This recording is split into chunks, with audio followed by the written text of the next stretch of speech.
నెల్లూరు నగరంలోని స్థానిక ఆర్ఎన్బి వీధి నందు గల ఆంధ్రప్రదేశ్ వాణిజ్య పనుల శాఖ విశ్రాంతి ఉద్యోగుల సంక్షేమ సంఘం కార్యాలయం నందు ద్వైమాసిక సమావేశం నిర్వహించారు. ఈ సందర్భంగా దశాబ్ద కాలం ఈ సంస్థ ప్రశాంత ఉద్యోగులు సంక్షేమ సంఘం సామాజిక సేవా కార్యక్రమాలు నిర్వహిస్తున్నారని, అలాగే కొత్త అధ్యక్షుడిగా బాధ్యతలు తీసుకున్న రఘురామరెడ్డిని సన్మానించారు. తదనంతరం రమేష్ రెడ్డి నగర్లోని స్మైల్ డెంటల్ ఆసుపత్రి వారు క్యాంప్ నిర్వహించారు. ఈ సందర్భంగా దంత పరీక్షలు నిర్వహించారు.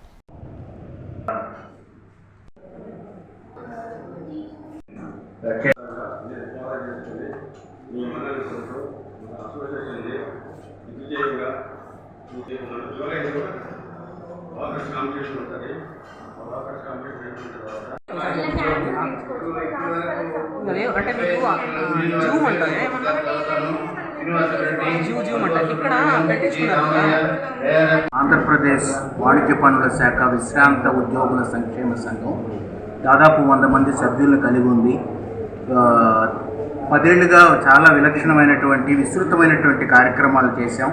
మా సంక్షేమమే కాకుండా సామాజిక సేవ కూడా ప్రతి ఏడాది ఏదో ఒక కార్యక్రమాన్ని ప్రణాళిక చేసుకొని చాలా అనాథాశ్రమాలు, వృద్ధాశ్రమాలు, అలాగే స్పోర్ట్స్ మీట్లు జరపడం, అలాగే ఇలాంటి మెడికల్ క్యాంపులు నిర్వహించుకోవడం, ఇవన్నీ కూడా కొనసాగింపుగా చేస్తూ ఉన్నాం. ఈరోజు కొత్త అధ్యక్షులు రఘురామరెడ్డి గారు బాధ్యత తీసుకున్న మొదటి కార్యక్రమంలోనే డెంటల్ పరిరక్షణ కోసం ఉద్యోగులందరికీ కూడా ఈ క్యాంప్ నిర్వహించడం జరిగింది.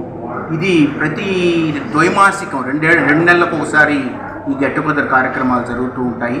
వాటిల్లో ప్రతి దాంట్లో కూడా ఇక మీదట ఏదో ఒక ఆరోగ్య క్యాంపు నిర్వహించుకునే విధంగా, అలాగే రేపు వచ్చే నెలలో స్పోర్ట్స్ మీట్ బీఆర్సీ గ్రౌండ్స్లో జరుగుతుంది.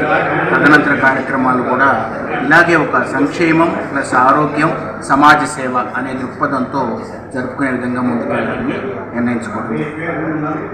ఎవరికైనా సరే మెడికల్ క్యాంపులు పెట్టి అందరికీ అందుబాటులో బ్లడ్ టెస్టులు కానీ అన్నీ నేను చేయించాలనుకున్నాను.